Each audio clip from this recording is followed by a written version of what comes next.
Біз қаншалықты жақсы өмір сүріп жатырмыз? Мұның бәрін түсінуге көмектесетін көптеген көрсеткіштер бар.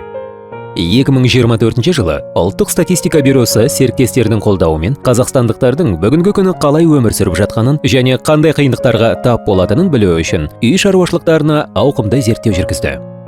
Қазақстанда туу деңгейі салыстырмалы түрде жоғары болып қалуда. Дәрігерде шамамен барлық әйелдер ең болмағанда бір рет жүктілік алдындағы бақылаудан өткен және босанғаннан кейін де бақылауды баласымен бірге жалғастырады. Дегенмен, баланың тірі қалуына қатысты қауіп-қатерлер әлі де бар. Ең кең тарағаны жүктілік кезіндегі олқылықтар. Өлім себептерінің бірі қорғаныс құрылғылары жоқ терезеден құлау болып табылады. Өмірдің алғашқы жылдарында балалардың көпшілігі қолайлы ортада өсіп дамиды. Олар қамқорлық пен қолдау көрсетілетін ортада білім алып дамып келеді. Тамақтануда физикалық және психологиялық денсаулықпен қатар маңызды фактор болып табылады. Дегенмен, әрбір үшінші бала тәрбиелеу барысында әлі де зорлық-зомбылыққа тап болады. Мұны позитивті ата-ана болу тәсілдерін қолдану арқылы өзгертуге болады.